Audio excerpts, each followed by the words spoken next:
My channel Coding with Pragya. So, welcome to this lecture. In this lecture, we are going to learn about a very important concept, that is iterator and generator. So, first, we'll understand about iterator. So, you already know about what an iteration does. So, we have already learned about the loop, that is iteration. Okay, let me take a list. Let me define the numbers, the elements of this list from 1 to 5. Then I'd like to print the numbers. So I can simply use print statement. And for example, I want to print 2 from this list. So I'll print first element. And you can see we have got 2. So there is one more way. So we can do the same thing for I in list. And I'm going to print I.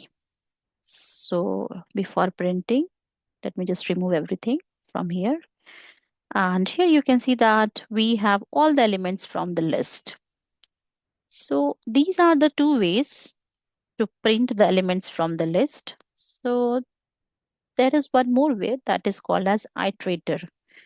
So let's try using that. It's a very important topic. Let me assign a variable called iteration. So let's say I'm going to assign the variable name. The name of the variable is iteration. Now I'm going to use a keyword, that is iter. So in this, you can see that the, the this iter takes a single argument, that is the iterable. So this iterable is nothing but this list here. Let me just give here. Now inside this iter, the argument was iterable. So I'm going to give this list. And if you just print this iteration, so let me just print this iteration. And you can see it returns us the list iterator object. So how will you create? Okay, for now, let's keep it the same way, but it should not be the output, right? So to get the output, if you remember in the previous lecture, we have seen that we can get the output in the list or set. So in this case, it will return you a trace back. So that's why we can use this list only in the filter or map. So here what we can do one thing. We can give a keyword that is called as next. So now you can check the output. You can see it prints the first iteration, that is the first number. So if you just copy and paste it, let me just copy this and once I paste, I get the second iterable. So this way you can get the third, fourth, and fifth. So this is how it prints iteration by iteration. So there is one more way of using this, that is print. So instead of giving this next after the dot, I'll simply use next, and inside this I can call the iteration. So it's going to give me the third iteration. So this is about the iterator. So it gives values one at a time actually. And we have to pass the iterable. So in this case, this list is the iterable. So this is about the iteration. So it just prints, it takes only one value at a time. Now let's see generator. Moving on to the next generator. The generator is what? And just remember, these are the very important topic, which may be, and in the you may get the questions based on this topic during the interviews. So generator. So what Python does, Python creates the iterator and it automatically handles the task using this generator. So let's see an example. Let me define a function. So whenever you want a generator, you have to define a function.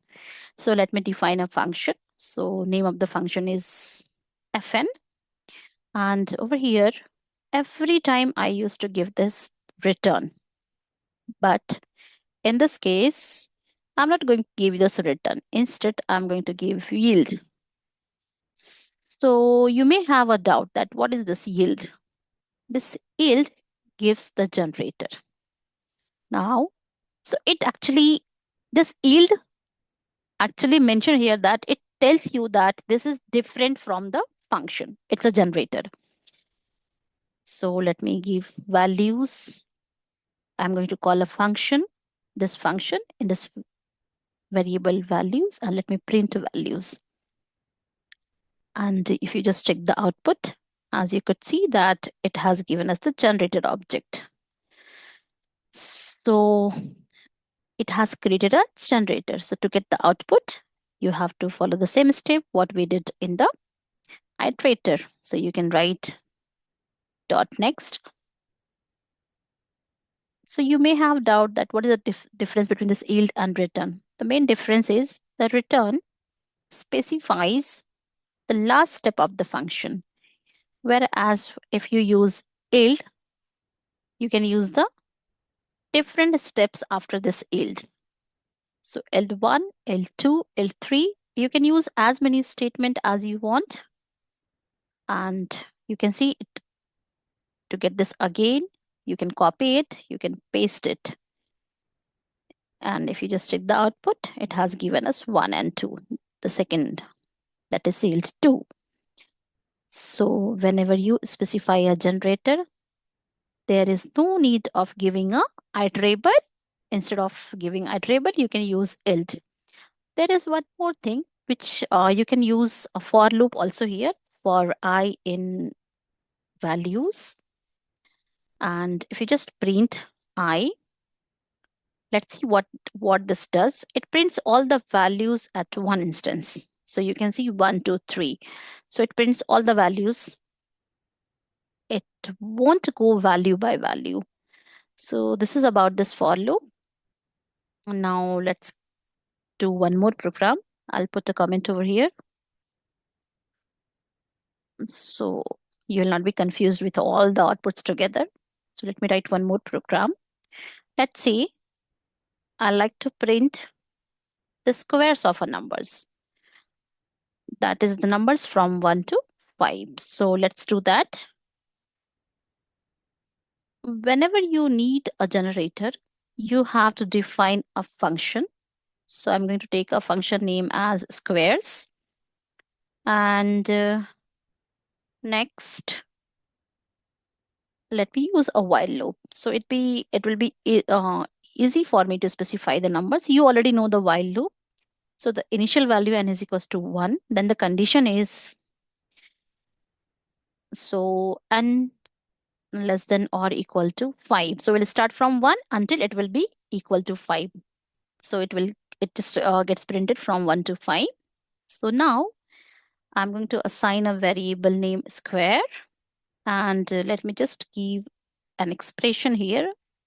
This is the expression which we use to find the square. You can go to the another playlist. There I have this program.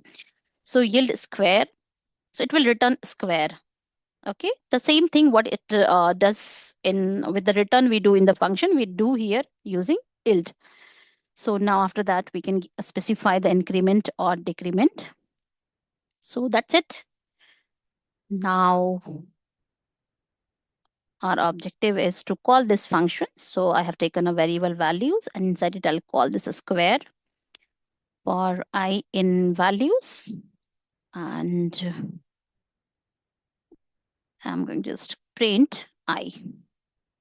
And now if you just check the output, here you can find the, yes, so you can see the square of the numbers from 1 to 5. So this is about the generator.